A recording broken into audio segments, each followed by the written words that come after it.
Hey everybody, it's Anna. Welcome to the Thursday card in this week's tarot story. So today we have the Knight of Wands, which to me is kind of a hopeful card after the first two cards. The Knight is the action taker of the court cards. Really, it's the representation of the masculine energy or the mind. So it's the one doing things in the world.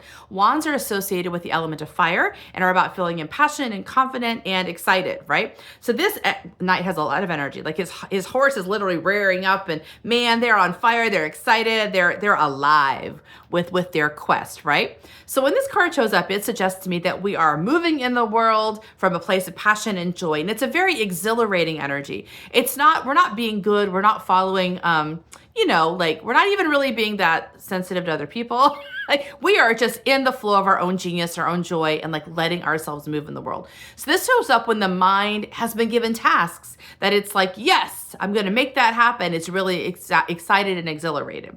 So I find this really a positive card after the first two cards we've had this week, which were the Five of Cups reversed and Death reversed, which both suggested that we're in the middle of a transition and a healing. And it's a little bit delayed. We weren't quite ready to heal. Our minds are a little bit nervous about taking authority and shifting things around.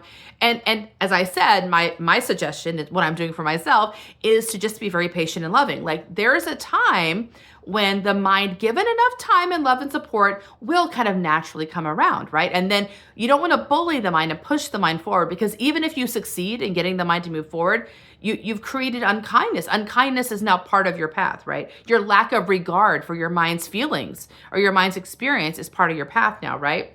So let's say for the last 2 days, we've been patient with ourselves. We know there's this thing needs to be healed. It hasn't quite released yet. Our mind's a little nervous. We're making space and love around that. The Death reverse, the mind's like, oh, I know things are going to change. I'm not sure I want it. And we have been kind and loving and gentle. Well, today the mind comes online and says, all right, let's go. That's what I would read this card as. The mind's been given time. It's got itself sorted out and it's ready to move. This reminds me of my husband his energy is much slower moving than mine.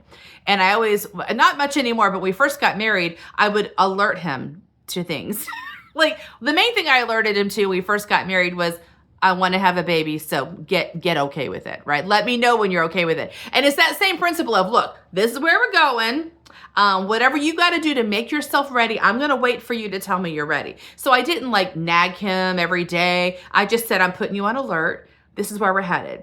So do whatever you got to do to get there. And it was about 6 months. He was like, okay, I'm ready, right? So that's what we're looking for with the mind. I'm putting you on alert. We're going to heal this big wound that's been a major part of our lives for a long time. It's going to be a big change. I recognize you're maybe a little trepidatious about it. Is trepidatious a word? A little nervous about it. So I'm giving you plenty of warning, plenty of alert. I'm telling you to start doing what you got to do to get okay with it. And here the mind's like, okay, I'm ready. And now we're in flow. So I hope that's true. This is the Thursday card. So we'll see if by Thursday I've healed my own wound and if I'm in movement. We'll see, right?